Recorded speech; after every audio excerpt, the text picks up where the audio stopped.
raid, police threw 2 flashbang grenades into the home. One bounced off Avery's chest and exploded next to him, causing a couch in the living room to catch fire. The other landed in the kitchen, filling the whole house with fumes. Police also ordered Elisa and the kids out of their rooms at gunpoint. It is the middle of the night in a quiet little town in North Carolina, and a family is asleep in their home, 2 parents and their kids in their beds. And then the door explodes. Flashbang grenades go off inside the house. Glass shatters. Men with rifles pour through the doorway screaming, and they point those rifles at the children as they pull them out of their bedrooms. This is a full SWAT raid. The door flew open, and as the door flew open, glass flew in the house in the living room. And, I was so scared that I couldn't move. Plus, I was hurting from my back injury. And here is the part that should stop you cold. It was the wrong house. These people did nothing. The man the police were hunting had never set foot inside. Was asking me where was the guy that they were looking for. And I'm telling them that there's no one else in the house but us, and y'all at the wrong house. And it gets worse, because this was not a simple mix-up, not an honest mistake in the dark. When you see what the officers knew before they ever kicked that door in, and what one of them allegedly told a judge to get permission, you are going to understand why a federal court just refused to let these officers hide behind their badges. My name is Ben, and I am a criminal defense attorney, and I want to walk you through this one carefully, because it is one of the clearest examples I have ever seen of the difference between a mistake and a choice. Everybody makes mistakes, police included. But a mistake is when you do everything right and the world still surprises you. What happened to this family was not that. What happened to this family was a series of decisions, each one of which should have stopped the raid, and each one of which got ignored. So stay with me, because there are 3 things I need you to watch for. There is the evidence they had in their hands that screamed wrong house before anyone moved. There is the moment a warrant gets signed based on what the family says were flat-out falsehoods. And there is the aftermath, where the same government that destroyed this home turned around and said, "That is your problem, not ours." By the end, you are going to know exactly why this case matters for you, even if you have never so much as gotten a parking ticket. Let me set the scene. This is Willard, North Carolina, a small rural community, in April of 2024. The people who live in this home are Elisa Carr and Avery Marshall, and their children. Ordinary family. And I want to be completely fair to the police here, because the story actually starts with real police work. There was a genuine suspect. A man accused of breaking into nearly 100 vehicles across the area. That is a real crime spree, and the police absolutely should have been looking for him. Nobody is saying otherwise. So when officers from 2 different sheriff's offices start hunting this guy, the beginning of this is legitimate. The problem, the entire problem, is how they decided which house was his. Because the man they were looking for did not live here. He had no connection to this family at all. So how does an innocent family in the middle of nowhere end up with a SWAT team at 3 in the morning? You can drop a penny, and I'm waking up. I'm hearing every little thing. I can't sleep. I'm seeing a therapist. Here is the thread they pulled, and here is where it starts to come apart. Investigators believe the suspect's cell phone had pinged in this area. Now, if you do not know how that works, a phone ping does not give police a dot on a doorstep. It gives them a radius, a circle. And the circle in this case covered a spot within about 52 meters of this family's address. 52 meters. Think about what that actually means in the real world. That is not one house. In that community, at least 5 separate properties fall inside that circle. So the ping did not point at this family. The ping pointed at a neighborhood. It was a starting point for an investigation, not an address to raid, and a careful officer knows the difference. So, if the phone data only narrowed it down to 5 possible homes, why this one? And this is the detail that turns my stomach, because their answer was a car. Officers saw a Nissan sedan parked out front, and they believed the suspect drove a Nissan. And that was apparently enough. That was the thing that tipped a nighttime armed raid onto this specific family. A car in the driveway. But watch what happens when you actually look at that car for more than 2 seconds. Because the officers had every ability to do exactly that. The car in this driveway was registered to Elisa.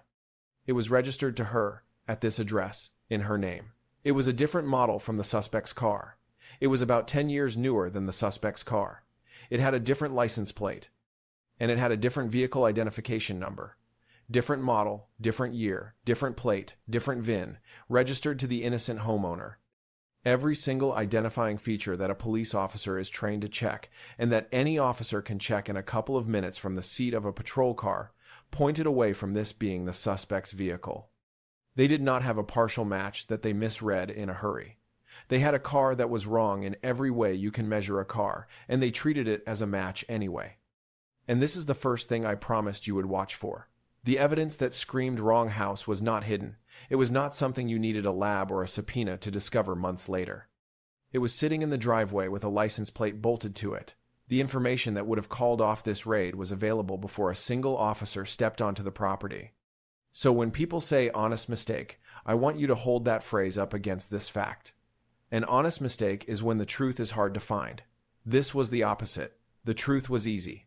Somebody just decided not to look. Now let me give the officers their strongest argument, because I always do, and because if I skip it, I am just another angry voice online. Their side would sound like this. We were hunting a dangerous, prolific suspect. We had cell data placing him in the area. We saw a car consistent with his. In a fast-moving investigation, you cannot chase down every detail, and a judge reviewed our work and signed a warrant, so we acted on lawful authority, and I will grant them pieces of that. A judge's signature does matter. A warrant is supposed to be the safeguard, the moment a neutral person outside the police checks their work before they break down a door. That is exactly how the system is designed to protect all of us. But here is where that defense does not just weaken, it collapses. Because a warrant is only as honest as the officer who asks for it. And this is the part I promised would change how you see the whole case. According to the family's federal lawsuit, the officers did not simply make an innocent error in front of the judge. They misled that judge. The lawsuit alleges that to get the warrant, officers presented false information and left out the facts that pointed the other way. Think about what that means. The one safeguard that is supposed to stand between an armed government team and your front door, the neutral judge, can only do the job if the officer standing in front of that judge tells the truth.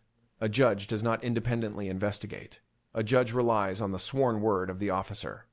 So, if an officer shades the facts, hides the exculpatory details, and presents a cleaner, scarier story than the evidence supports, then the judge is not really approving a raid. The judge is approving a fiction. And there is a name for this in the law. The Supreme Court, in a case called Franks v. Delaware, held that if an officer knowingly or recklessly includes false statements in a warrant application or leaves out facts that would change the picture, then that warrant is poisoned. It is as if it was never valid at all, because a warrant built on a lie is not a safeguard. It is a rubber stamp on a decision the police had already made.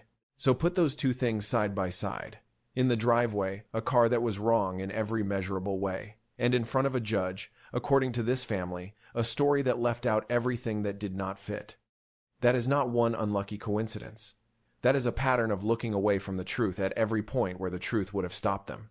Now let me show you what that looked like for the people inside, because this is not an abstraction to them. Watch the footage of what this family lived through. He had a AR rifle pointed with a light on it, pointed in his face. And I'm yelling at him, telling him, look, he's 9 years old. And I felt like, I felt like I was gonna die. Doors destroyed, glass across the floor, flashbang grenades, which are explosives, going off inside a home where children sleep, and those children pulled from their beds at gunpoint. I want you to sit with that image for a second. Not a suspect, not a person under investigation.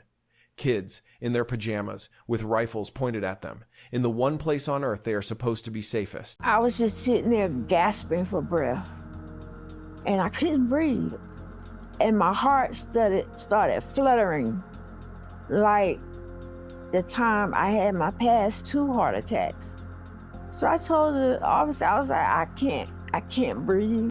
Avery, the father, was physically injured in this, handled so roughly that he ended up needing medical care. And when the dust settled and the officers realized what everyone watching already knew, that these were not the people they wanted, there was no undoing it. You cannot unring that bell for a child. The fear does not politely leave when the police do. And here is where the story takes its final turn, the one that honestly might make you the angriest, because it is the quietest injustice of all. After the raid, this family was left with a wrecked home. Broken doors, damage throughout, a place that no longer felt safe or whole, and they could not afford to fix it. I mentioned something to one of the detectives that was in here that night, and I said, what are y'all gonna do about my stuff that was messed up in here, the couch and the chairs and the door and stuff? He looked at me and told me, he said, you better be glad that they didn't take the couch and throw it into the big screen TV that you got on the wall. So they did the reasonable thing. They asked the government that did this to pay to repair what the government broke, and the counties responsible refused. They made him crawl in the glass, lay in the glass on the floor. And then one of the police officers put their foot on his back. Refused. Their position, in effect, was that the family should eat the cost of a raid the family did nothing to cause. And I need you to understand how backwards that is, because our Constitution actually speaks to this. The Fifth Amendment says that private property cannot be taken for public use without just compensation, and catching a criminal is about the most public use there is. So, when the government destroys an innocent person's property in the course of doing a public job, the logic of the Constitution says the public should bear that cost. All of us, together, through the government, not the random unlucky family whose door happened to get picked. Making this family pay for their own wrongful raid is like the city knocking down your house by accident and then mailing you the demolition bill. So what happens now? For a long time in this country, cases like this hit a wall called qualified immunity. It is a doctrine that shields officers from being sued unless the victim can point to an almost identical case already on the books saying this exact conduct is illegal. It has slammed the door on countless people who were wronged because the facts of their nightmare were just slightly different from some earlier case. This family, working with a public interest law firm, the Institute for Justice, pushed back. And here is the update, the reason we are talking about this now. A federal court has refused to throw their case out. The court denied qualified immunity to the officers and ruled that this lawsuit can move forward. In plain English, a judge looked at what these officers did, the wrong car, the alleged falsehoods to get the warrant, the raid on the wrong home, and said, no, you do not get to walk away from this. You are going to have to answer for it in court. That is not a final victory. But in this area of law, getting past qualified immunity is often the hardest part, and this family cleared it. The people who were told this was their problem now get to make it the officer's problem, in front of a jury. So let me tell you what I want you to take from this. Because the lesson here is bigger than one family in North Carolina, and it is more useful than just being angry. The first thing is simple. Being completely innocent is not a force field. It did not stop this raid. It has never been enough on its own. What actually protects you is evidence, and the willingness to fight in the place where the fight is fair, which is a courtroom, not your front lawn at 3 a.m. Which brings me to the second thing, and it is the practical one. Cameras matter more than almost anything. It is a Ring doorbell, an ordinary home camera that helped capture what was done here and turn a family's word into a record the whole world can see. If something like this ever happens to you, the footage is very often the entire difference between their story and the truth. So put a camera on your home, put a dash cam in your car.